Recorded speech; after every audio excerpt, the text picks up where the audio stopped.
নমস্কাৰ, মই মধুস্মিতা শইকীয়া আপোনালোকক মোৰ অন্য এটি ভিডিঅ'ৰ মাজলৈ স্বাগতম জনাইছোঁ। আশা কৰোঁ সকলো ভালে আছে, মইতো ভালেই আছোঁ আৰু আজি বেছিহে সুখত আছোঁ। মানে আজি বহুত বেছি মোৰ কাৰণে ফূৰ্তি আৰু আনন্দৰ দিন আৰু আমাৰ ঘৰখনৰ কাৰণে। আপোনালোকক প্ৰথমে এটা প্ৰশ্ন সোধোঁ যে সপোন দেখেনে আপোনালোকে? মই কিন্তু বহুত বেছি সপোন প্ৰেমী। মানে মোৰ বহুত সপোন আছে। আশা মানুহৰ পৰা কম কৰোঁ, মানুহৰ পৰা আকাংক্ষা কম কৰোঁ, কিন্তু মই সপোন যথেষ্ট দেখোঁ। কাৰণ সপোনবিলাক সদায় নিজে দেখিব পৰা যায়, কিন্তু আশা সদায় বেলেগৰ লগতহে কৰিব পৰা যায় বা বেলেগৰ পৰা কিবা এটা পাম বুলি মানুহে আশা কৰিব পাৰে। কিন্তু সপোনটো সদায় নিজৰ, আৰু সপোনটো মই যেতিয়াই মন যায় তেতিয়াই দেখি থাকিব পাৰোঁ। এইটো ডাইলগ চুৰ কৰি কোৱা ডাইলগ নহয়, মানে শুনা ডাইলগ, মনত যি যি আহিছে আপোনালোকক খালি কৈ দিছোঁ। আৰু এইটো কাৰণে ক'বলৈ বিচাৰিছোঁ, থাম্বনেইল দেখি আপোনালোকে গমেই পাইছে আজি দিনটো কি হ'বলৈ গৈ আছে বা ভিডিঅ'টোত কি হ'বলৈ গৈ আছে। কিন্তু এইখিনিতে এটা কথা কওঁ, বহুত সৰুৰ পৰা সপোন, আৰু এই যিটো সপোন আজি পূৰা কৰিবলৈ গৈছোঁ, এই সপোনটো মই আৰু মোৰ মানুহজনে আপোনালোকক ক'বলৈ গ'লে শূন্য পকেটৰ পৰা দেখা সপোন। যেতিয়া আগতে আজৰি সময় পাওঁ তেতিয়া মোবাইলটো খুলি খুব গাড়ী চাই থাকোঁ। এনেকুৱা লাগে জীৱনত এখন গাড়ী ল'ব পাৰিমনে কেতিয়াবা এই সপোনটো পূৰা হ'বনে। কিন্তু নাজানো, যথেষ্ট কষ্ট কৰিছিলোঁ। তো সেই কষ্টৰ ফলত আজি পাপা আৰু মোৰ মিলিত, কিন্তু কষ্টখিনি মোৰ শহু দেউতা আৰু মোৰ মিলিত কষ্টৰে আজি আমি ঘৰখনলৈ এখন নতুন ৰঘুপতি আনিম, মানে আলহী আনিম। তো বহুত বেছি এক্সাইটিং, আৰু ভিডিঅ'টো আগলৈ কি কৰোঁ আপোনালোকক দেখুৱাই যাইছে। গাড়ীখন আনিবলৈ যোৱা আগমুহূৰ্তত ঘৰত যথেষ্টখিনি কাম থাকে। মই ঘৰৰ ধুনীয়াকৈ য'ত মানে গাড়ীখন থ'ম বুলি ভাবিছোঁ আমি, তাতে মই ধুনীয়াকৈ মুচি কৰি দিছোঁ। এতিয়া ভালকৈ বনাব পৰা নাই, যিহেতু আপোনালোকে জানে মোৰ ঘৰ নগাঁও কামপুৰত হয়, আৰু নগাঁৱত কামপুৰত এতিয়া মানে বানপানীৰ আশংকাটো বহুত বেছি হৈ আছে। ক'ৰবাত পানী সোমাইছে, মানে পানী বাঢ়িছে, কিন্তু কি জানেনে, আমাৰ এইখিনিত হোৱা নাই, কিন্তু তথাপি বানপানী হ'লে মানে কাম বন কৰিবলৈ অসুবিধা হয় যিহেতু, সেইকাৰণে আমি বেছি ভালকৈ এতিয়ালৈকে থোৱা জেগাখিনি বনোৱা নাই। আপোনালোকক বাৰু মই দেখুৱাই দিওঁ। এইখিনি জেগাতে আমি গাড়ীখন এতিয়া বৰ্তমান থ'ম, আৰু সেইকাৰণে বৰ বেছি কৰা নাই। ৰাতিপুৱাই ধুনীয়াকৈ মই মুচি কৰি আজৰি হ'লোঁ। কিন্তু আজি আপোনালোকক বেলেগ এটা বস্তু দেখুৱাম বুলি ভাবিছোঁ। সেই বস্তুটো মানে আজি যিখন গাড়ী আমাৰ জীৱনত মানে কিনিম বা আমাৰ জীৱনলৈ আহিব, কিন্তু তাতকৈ আগত এটা বস্তু মোক হিমন্ত বিশ্ব শৰ্মাৰ পৰা পোৱা গাড়ীখন আপোনালোকক দেখুৱাওঁ। এইখন মই প্ৰথমতে যে দিছিলে এহেজাৰজনী ছোৱালীক, এইখন মোৰ বাসন্তীখন। এইখন আগফালে থৈ দিওঁ, আৰু চলোৱা নাই, মই নচলাওঁ। মানুহে প্ৰায়ে নাজানেই চাগে মোৰ স্কুটি আছে বুলি, বা মই নচলাওঁ যিহেতু। মই এটা মনৰ ভাৱতে থওঁ যে মোৰ ছোৱালীজনী যেতিয়া ডাঙৰ হ'ব আৰু দেখিব সদায় হিমন্ত মামাই গাড়ীখন দি থাকে নে নাথাকে সেইটোতো গম পোৱা নাযায়, হয় নে নহয়? বাকী দিবনে নিদিয়ে সেইটোও গম নাপাওঁ। কিন্তু যেতিয়া মোৰ ছোৱালীজনী এদিন সেই গাড়ীখন দেখি অনুভৱ কৰিব যে মায়ে পাইছিল, মই চেষ্টা কৰোঁ, বা কিবা এটা মোৰ ল'ৰা ছোৱালীখিনিক মই কিবা এটা কৰা বস্তু দেখুৱাব পাৰিলে মই ভাল পাম মোৰ ছোৱালীজনীক। তো সেইটো কাৰণে গাড়ীখন মই স্মৃতি হিচাপে থৈ দিছোঁ। আজীৱন থৈ দিম, মই জীয়াই থকালৈকেতো মই ভালকৈয়ে থৈ দিম। তেনেকৈ সদায় ঘৰৰ ফ্ৰণ্টতে থৈ দিওঁ। কেতিয়াবা অকণমান ধূলি বাকতি লাগে, সময় সাপেক্ষে চাফ চিকুণ কৰি থাকোঁ বাৰু, কিন্তু এতিয়া ল'ৰা ছোৱালীৰ মাক যিহেতু যিকোনো কাম সহজতে কৰিব নোৱাৰোঁ। কৰিম ভাবি প্লেনিং কৰি হঠাৎ কোনোবা দিন কৰি দিওঁ, কিন্তু তেনেকৈ কৰিব নোৱাৰোঁ।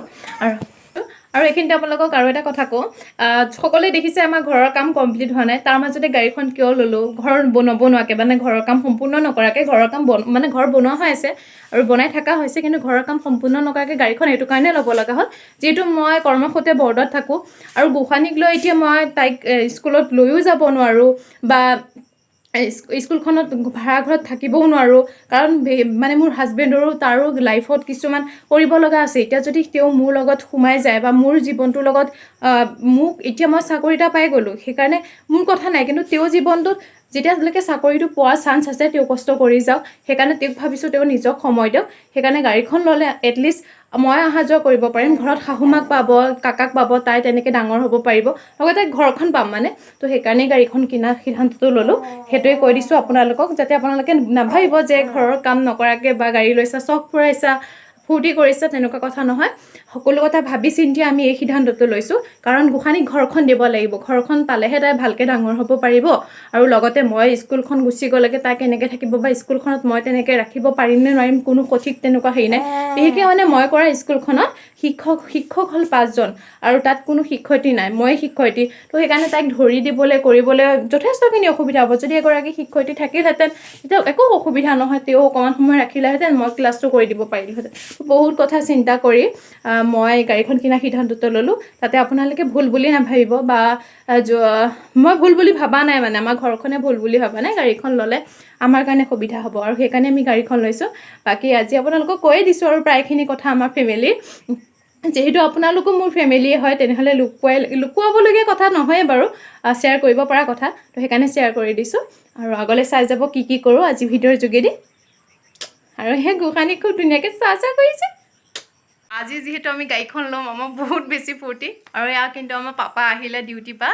তাৰপিছতে পাপা কিন্তু এতিয়া মানে কি হ'ল, হস্পিটেলতে আজি মানে আমাৰ ইয়াত কামপুৰত বহুত বেছি হাতী ওলাই আছে আৰু বহুত মানুহৰ মানে 2জন হৈছে ন, 2জন মৰা নাই, 2জন মৰা নাই, নগাঁৱলৈ লৈ যাব লগা হৈছে। মানে বহুত মানুহৰ কি হয়, কেইজনমান লোক মানে আহত হৈছে আৰু হয়তো যি 2জন নিছে তেওঁৰ অৱস্থা একেবাৰে বেয়া। তো পাপাৰ মনটো ভালো হোৱা নাই, কিন্তু তথাপি গাড়ীখন ল'ব বুলি ফূৰ্তি এটা আছে। গাড়ীখন ল'বৰ কাৰণে ফূৰ্তিটো লাগিছেনে নাই? লাগিছে। কাক কৈছোঁ বুলি সুধিছে। পিছত মই যেতিয়া ভিডিঅ'টো বনাই পেলাই দেখুৱাম তেতিয়াহে গম পাব কাক কৈছোঁ। এয়াই হৈছে আমাৰ শহুৰ দেউতা দেই।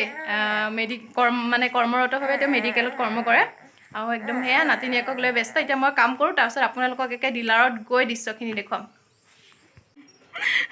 ফাইনেলি আমি এতিয়া যাবলৈ ওলাইছোঁ গাড়ী কিনিবলৈ। ৰেডি অঁ, গাড়ী কিনিবলৈ নে আনিবলৈ?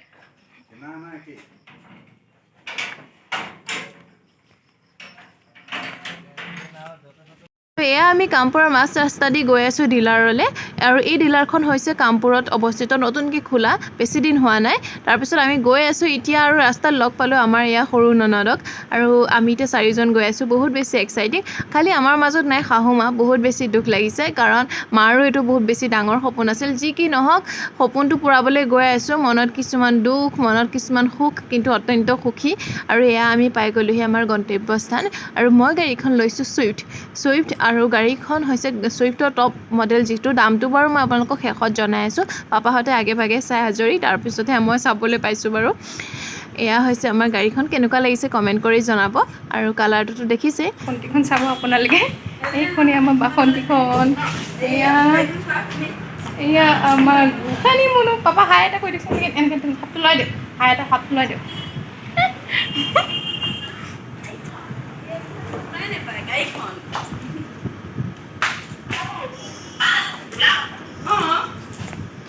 আৰু এয়া চাওকচোন, আমাৰ গোসানীক লৈ সকলো ব্যস্ত। আৰু এয়া পালেহি আমাৰ মাহী, দেখাত আমাৰ শাহুমাৰ দৰে। আচলতে আমাৰ শাহুমাৰ গোটেই বাই ভনীকেইজনী দেখাত প্ৰায় একেই। আৰু গোসানীও বহুত বেছি এক্সাইটিং, মানে বহুত বেছি ফূৰ্তি, তাই বহুত বেছি আনন্দত আছে। সকলোৱে তাইক ইমান মৰম কৰিছে। এয়া পালেহি আমাৰ মাহী মহাই গোসানীক লৈ ব্যস্ত হ'ল এতিয়া। আৰু তাৰপিছতে আমাৰ কিছুমান ফৰ্মেলিটিছ আছে, সেইখিনি ফৰ্মেলিটিছ পূৰা কৰিব লাগিব। গাড়ীখন ল'লে জানেই ফৰ্মেলিটিছ বহুত থাকে। আৰু এতিয়া আপোনালোকক কৈ দিওঁ, গাড়ীখনৰ দাম হৈছে 9.5 লাখ টকা। আমি যিহেতু ইনষ্টলমেণ্টত লৈছোঁ, আৰু সেইটো কাৰণে মানে গাড়ীখনৰ দামটো অলপ বেছি পৰিছে। যি কি নহওক, এই গাড়ীখন পাপা আৰু মোৰ মিলিত সপোন আৰু কষ্ট। অকল পাপা মোৰে নহয় ঘৰখনৰ, কিন্তু গাড়ীখন যিহেতু মোৰ নামত, কিন্তু ক'বলৈ গ'লে প্ৰায়খিনি পাপায়ো আমাক সহায় কৰিছে যথেষ্টখিনি। আৰু সেয়াই আৰু আমাৰ ঘৰখনৰ এখন মিলিত সপোন এটা পূৰা হ'ল আজি। বহুত বেছি ফূৰ্তিদায়ক। আৰু আজি এইখিনি আপোনালোকক ক্লিপটো এইটো কাৰণে দেখুওৱা হৈছে, কাৰণ এইখিনি হৈছে আমাৰ সপোনৰ সময়। আৰু আপোনালোক যিহেতু মোৰ পৰিয়াল, ভাবিলোঁ আমাৰ সপোনখিনিক আপোনালোকেও অকণ উপভোগ কৰক। আৰু এনেকৈ যে চহীটো মাৰা, কিবা কৰা, মই আজিলৈকে কেনেকৈ গাড়ী কিনে এইবিলাক একোৱে নাজানিছিলোঁ, কিন্তু আজি বহুত বেছি ফূৰ্তি আৰু উপভোগ কৰিব পাৰিছোঁ সময়খিনি। সেইকাৰণে বহুত বেছি আনন্দ। আমাক আশীৰ্বাদ কৰিব দেই। আপোনালোকক আকৌ এবাৰ গাড়ীখন দেখুৱাই দিওঁ। আৰু এই গাড়ীখন এতিয়া অলপ ডেক'ৰেশ্যন কৰিছে, তাৰপিছত আমাক গতাই দিব ডিলাৰৰ মানুহে। তেওঁলোকে চলাই কৰি বাহিৰলৈ লৈ গৈছে। তেওঁলোকৰ ফৰ্মেলিটিছ থাকে হ'বলা, মই নাজানো। আৰু সকলো বহুত বেছি এক্সাইটিং ঘৰলৈ লৈ যাবলৈ। বহুত বেছি আনন্দ, মানে বুজাব নোৱাৰোঁ আৰু প্ৰকাশ কৰিব নোৱাৰোঁ। আৰু এইখন হৈছে Maruti Suzuki Kampur RD Motors. আহিব পাৰে আপোনালোকে। আৰু বহুত বেছি দাদা যিকেইজনক দেখিছে, তেওঁলোকে বহুত বেছি সহায় কৰি দিছে আমাক। আৰু আমাৰ এইখিনি হৈছে সপোনৰ সময়। ফাইনেলি আমাক চাবিটো গতাই দিলে, তাৰপিছত আমি সকলোৰে পৰা বিদায় মাগি ঘৰলৈ যাবলৈ ওলাইছোঁ। আমাক আশীৰ্বাদ কৰিব দেই। আৰু আমি গাড়ী লৈ ঘৰমুৱাই হ'লোহি বাৰু। বহুত বেছি ফূৰ্তি লাগি আছে। আৰু হৈছে আমাৰ কামপুৰৰ মাছ ৰাস্তা। মোৰ লগত যদি আপোনালোকে ডেইলি ব্লগটো চাবলৈ আৰম্ভ কৰে বা চাই, মোৰ যদি ছাবস্ক্ৰাইবাৰ হয় সকলোৱে দেখিবই আমাৰ কামপুৰখনৰ, মই আপোনালোকক দেখুৱাম। ফাইনেলি পাই গ'লোহি ঘৰ, আৰু যিজন ড্ৰাইভাৰে গাড়ীখন চলাইহে তেওঁক বোলে এটা নিয়ম কৰিব লাগে, কাপোৰ কানি সকলো ধুই কৰি গৈছোঁ যিহেতু ঘৰলৈ নতুন আলহী আহিব, সেয়া কাম কৰিবলৈ আছে। বাকী এয়া ফাইনেলি এতিয়া আমি ঘৰ আহি পালোঁহি, গাড়ীখন আদৰিলোঁ, যিখিনি নিয়ম নীতি কৰিব লাগে কৰিলোঁ, যিহেতু শাহুমা নাই যিকণ জানো তাকে কৰিলোঁ। পাপাহঁতে যিখিনি উপদেশ দিছে বা যিখিনি পৰামৰ্শ দিছে তাকে দেখি তাকে শুনি কৰিছোঁ। আৰু এতিয়া দেখিছে একদম প্ৰায় পাকঘৰৰ দৃশ্য, মানে এতিয়া ওচৰৰ চুবুৰীয়া সকলো আহিবই দিয়কচোন, সেইকাৰণে এতিয়া পাকঘৰত মই ব্যস্ত হৈ যাব লাগিব, সেইকাৰণে ভাবিলোঁ ভিডিঅ'টো শেষ কৰি দিওঁ। শেষত আপোনালোকক এটা কথাই কওঁ, সপোন দেখক, সপোন দেখিলেহে সপোন পূৰ হ'ব। সপোন মানে কি হয়, মই শেষত আপোনালোকক এটা কথাই কওঁ, যদি সপোন দেখে, সপোনটো এদিন নহয় এদিন পূৰ হ'ব। কিন্তু যদি আশা কৰে, কাৰণ আশা যে বেলেগৰ পৰা কৰা হয়, আশা কেতিয়াও পূৰ নহয়। হয়তো এটা দুটা পূৰ হ'ব পাৰে যদি সঠিক মানুহৰ পৰা আমি আশাটো বিচাৰোঁ, আশাটো পূৰণ কৰিব বিচাৰোঁ। সেইকাৰণে সপোন দেখক, সপোনটো যেতিয়াই নহওক তেতিয়াই দেখিব পৰা যায়, পূৰো কৰিব পৰা যায়। আৰু আমি যি আজি গাড়ীখন ল'লোঁ, এই সপোনটো মোৰ মানুহজন আমাৰ ঘৰখনৰ হয়তো আমাৰ হাতত শূন্য পকেট থকাৰ পৰা দেখা সপোন, আজি সেইকাৰণে পূৰ কৰিলোঁ। আৰু আপোনালোকো যিহেতু মোৰ পৰিয়াল, আপোনালোকৰ আগত শ্বেয়াৰ কৰিলোঁ। ভিডিঅ'টো ভাল পালে মৰম কৰিব, চেনেহ দিব, আমাৰ পৰিয়ালটোক আশীৰ্বাদ কৰিব, এনেকৈ যাতে সৰু সৰু সপোনবোৰ পূৰ কৰিব পাৰোঁ, আপোনালোকৰ লগত সংযোগত থাকিব পাৰোঁ। আমাৰ ভিডিঅ'বিলাক যদি ভাল পায়, লাইক কমেণ্ট শ্বেয়াৰ কমেণ্ট কৰিব, লগতে মৰম দিব। আপোনালোককো মোৰ স্বকৃতজ্ঞ জনাইছোঁ, কাৰণ আপোনালোকৰ মৰম আৰু আশীৰ্বাদতে ইমানখিনি হ'ব পাৰিছে, আৰু সদায় এনেকৈ আশীৰ্বাদ মোৰ মূৰৰ ওপৰত সদায় দিব, যাতে আগুৱাই যাব পাৰোঁ। ধন্যবাদ।